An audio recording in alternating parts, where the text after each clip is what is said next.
How's it going out there, YouTube? My name is Jesse, and I am back for more MLJ characters as MLJ month continues. Now, for this one, I am actually going to be including 3 MLJ characters. No, I'm not increasing the number with each one that I do. I have found enough information to be able to properly cover 3 in this list. They're all MLJ characters, and they all come from Blue Ribbon Comics. Yes, they all come from the same comic book series. Now, one of my subscribers, Ron Senzing, and forgive me if I'm not saying the name right, I'm only going by what I've glanced, has mentioned 3 heroes to me. Now, 2 of them are from the Golden Age and from Blue Ribbon comic books, and 2 of them are going to be in this video, and then 1 that nobody has mentioned. And it's interesting that nobody has mentioned this, since I actually did cover the 3rd person that's going to be on this list in a previous video. So in this list, we are going to be covering the Fox, Mr. Justice, and the guy who came out of my Heroes from the Golden Age with green in their title, Green Falcon. So let's go ahead and cover these 3 heroes as MLJ month continues. Mr. Justice. Mr. Justice, Prince James of England, first appeared in Blue Ribbon Comics number 9 in 1941. The original publisher is MLJ, because we're in MLJ month. The creators of Mr. Justice are Joe Bear and Sam Cooper. The origin story takes place around the 11th century AD. Mr. Justice was Prince James of England, and he was lured to the Rogers Castle of Scotland, and he was murdered as part of the Rogers Rebellion. In the 1940s, when his castle was being transported to America, the boat that was transporting the castle would be sunk by some Nazi U-boats, and this would cause Prince James of England's spirit to be awoke, and he would have a corporeal form. Now, as I know it, is Mr. Justice is a ghost who has taken corporeal form. In the 1940s, he had a love interest. Of course he did, because every superhero did. The name of his love interest is Pat Clark, and if he really is a ghost assuming human form, then everything about their relationship is completely wrong. Mr. Justice would go and appear in Blue Ribbon Comics and Jackpot Comics. Some of his villains would be the King of Vampires, Satan, and the Green Ghoul. Now, any of the supernatural encounters that Mr. Justice had, Satan was usually behind those, and Mr. Justice had many different battles with Madam Satan. Apparently he was the main antagonist of Madam Satan, or the protagonist. I guess that's just how you want to look at it. Mr. Justice would have a couple of cover features where he would be the cover character. He appeared in the Blue Ribbon Comics and the Jackpot Comics. Now, Jackpot Comics seems to be a collaboration where all the superheroes would be on at one point in time, like Steel Sterling, the Black Hood, Captain Flag. But in 1942, the popularity in Mr. Justice started to wane, and he would be more of back issues in the comic books, and he would stop appearing on the covers altogether. In the 1960s, when they tried to revive the heroes, they would bring Mr. Justice out, but that would only last for a couple of issues. And again, when they tried to bring them back in the 80s, he only seemed to make a cameo. Since then, the appearance of Mr. Justice, if at all, is very rare. Now, this is interesting. The original Golden Age appearance of Mr. Justice is in the public domain, yet the version of Mr. Justice that was used in the Mighty Crusaders comic book is not in public domain. Also, in the 1960s, Mr. Justice would be part of a team called the Terrific Three, where it was Mr. Justice, Steel Sterling, and the Jaguars.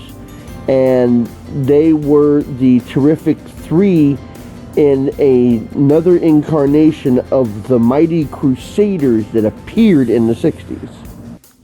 Next, we will go ahead and cover the Green Falcon. The Green Falcon's real name is unknown. He first appeared in Blue Ribbon Comics number 4 in 1940. The original publisher was obviously MLJ.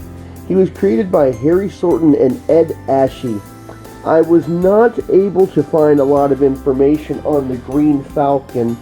He never did star on the cover of any of the issues he was in. He appeared in Blue Ribbon Comic Books number 4 and went until number 15. What I was able to find out is this was a continuation story. They weren't single self-contained, or, well, they might have been a single self-contained in part of a larger scope series. Interestingly enough, in number 15, they hinted at the end of the story that there was going to be more stories based on him, but he would not go on past issue number 15, where he appeared in the back of every issue. I mean, unless you read this thing to the back, you wouldn't even know he was there. The Green Falcon was a powerful fighter in the service of King Richard. And that's King Richard the Lionheart. When King Richard was captured, the Green Falcon set out to rescue him. He would encounter a number of people onto his travels, including a soldier, Sir Boltian, I'm not going to pronounce it right, who was also known as the Butcher, who was in service of Prince John. The Green Falcon was unmatched in his fighting skill, using sword, bow and arrows, a lance when he was jousting, and he also carried along his shield that he was also very prolific in. When he used his weapons, he was deadly accurate. He was even so skilled with a bow and arrow that he was able to hit his target on the back of a galloping horse. He was also very skilled in jousting and won very many jousting tournaments. And the last one on this list we'll be covering is the Fox. The first Fox, Paul Patton, first debuted in Blue Ribbon Comics number 4. The publisher was MLJ. He was written by Joe Blair and Iron Hassan. The first Fox would appear. He would appear on issue 4 and then would be in every subsequent issue after that. He also had 2 cover appearances, which was issue 7 and issue 16. Issue 16, it looked like it had a whole gathering of heroes as they were introducing Captain Flag. Later, he wouldn't return until the 60s, when the MLJ comics were trying to relaunch the heroes again. He would appear in the 1960s stories of the Mighty Crusaders, also one of their very popular storylines, the Too Many Superheroes storyline. He would also team up with heroes such as Captain Flag and the Web. and his final appearance would be in 1983. The second Fox would then appear in 1984, who was the son of the original Fox, and he would also appear in a number of the superhero comics until 1985. Now, in 2013, Archie was attempting to get the heroes popular again, and I believe that this might have been the time when they went over to DC, which was part of their Final Crisis storyline, where they are trying to incorporate a number of MLJ characters into their storylines. The Fox never did appear in Impact Comics, but in 2013 he would have a mini-series which ended in 2014, and then the Fox would be revived one more time in 2015 under the Dark Circle Comics imprint.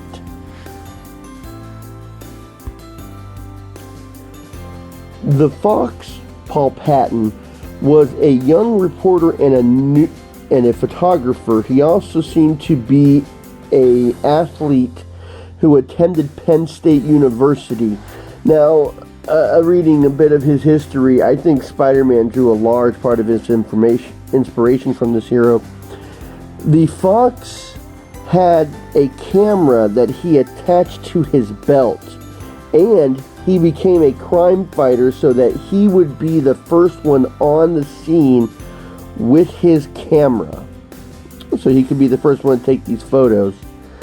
Whenever there was danger about, the Patton would quickly change into his Fox outfit, which consists of black skin-tight bodysuit complete with pointed ears, and had a golden fox head logo on his chest. It looked very much like Batman. They never did show the transformation of Photographer, the superhero, in the comic books, so it is widely assumed that Paul wore his costume under his street clothes. He had no superheroes or superpowers, but he was a highly trained athlete, which seems to be a kind of a norm for the MLJ characters. He also appeared in the Dark Circle comic books, but in that one it looks like he's just passing down his identity to his son.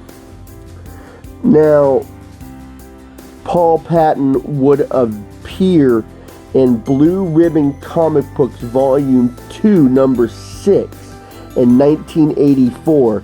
His girlfriend, and that was the girlfriend under the Archie publications, Delilah Monaco, was secretly the she-fox, and Paul and Delilah were not aware that each other was the fox. So he wasn't aware that she was the she-fox, and she wasn't aware that he was the fox. Talk about a couple who doesn't talk to each other.